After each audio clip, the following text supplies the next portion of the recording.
All right, breaking news right now. We want to go to where former President Donald Trump is scheduled to make his first appearance in a Miami federal courthouse. He is facing charges that could potentially send him to prison. There you see he is inside one of those vehicles along with the motorcade, and they are departing from Mar-a-Lago and heading to a Miami federal courtroom, and that is where he will make his appearance. That is scheduled to happen at 3 p.m. Eastern. That would be noon our time, but the journey has begun, and there you see, and as we get closer to the courthouse, as we've been reporting throughout the morning, there are many people who've gathered outside that courthouse, and people are lining the streets already. You have supporters, you have some people who are opposing former President Trump there, but it's definitely going to be quite a day there in Miami. Absolutely. This all stems from his indictment last week on 37 counts related to more than 100 classified documents recovered from his Mar-a-Lago estate last August. The charges include willful retention of national defense information and conspiracy to obstruct justice. So his arraignment again scheduled for this afternoon, but he's making his way to that federal courthouse right now. Now, we do know that no cameras will be allowed inside the courtroom or in the facility inside the courthouse, so we won't get that picture. He won't be able to play to cameras there. And we also know that he is expected to arrive at the courthouse and pull underground. So again, we are not expecting to actually see former President Trump get out of his vehicle as his motorcade makes his way to that courthouse. Yeah, this is unusual in the sense that, you know, that nothing like this has ever happened before. When we think back to April, when he was facing some state criminal charges and he made an appearance there in state court, in that case, that was a state court. The only thing that happened, again, there was no mugshot, nothing of that nature. He was only fingerprinted. So it'll likely be a similar situation in this case as well. What will be different this time around is we won't likely see him. They will pull in underground.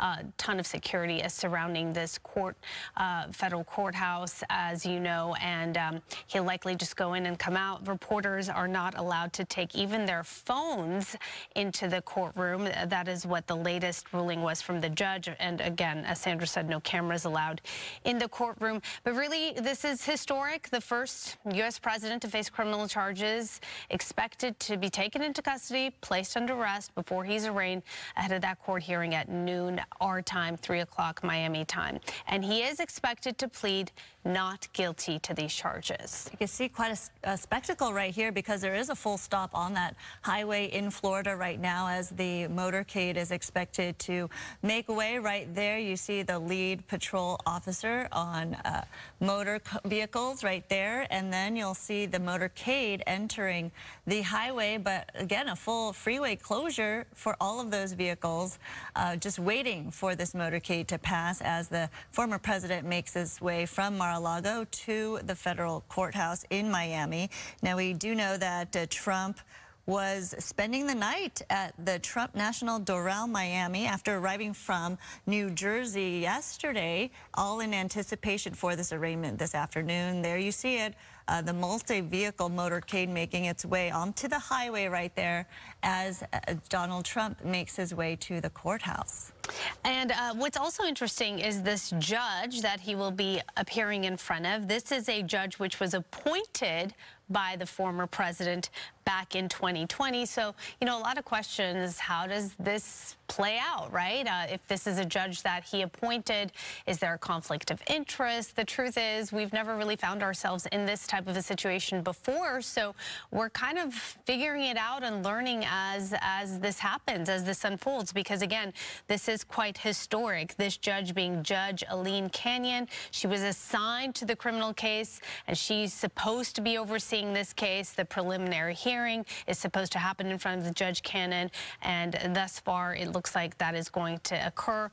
No talk as of right now if there's going to be a request to change judges, if even that's a possibility. Again, we're kind of finding ourselves for the first time in this position, so we'll learn as time goes on. And this is a 49-page indictment that was unsealed Friday afternoon, and we're talking about a number of charges here that the former president is facing, and the big question is how will this impact or maybe not impact his bid for re-election as he faces a run for the White House. And a number of his Republican opponents have been speaking out about this, but we do know that President Biden, who is also under investigation, I should add, in terms of documents found on his property in Delaware. The White House and President Biden not saying much about this case so far. Again, this is all relatively new coming out, but including the charges, I should say, rather also include conspiracy to obstruct justice, withholding a document or record, corruptly concealing a document or record, and concealing a document in an investigation. So there are a number, again, of charges that he is facing, and we'll hear more as this legal situation plays out. But again, this is the first step, the arraignment of the former president right now that will be happening this afternoon. Okay, as you see on your screen there, on the left-hand side, you see the crowd, the media, everyone who's gathered outside of this federal courthouse in Miami. On the right side of your screen there, of course, you see the former president along with his motorcade traveling there on the freeway headed to this courthouse.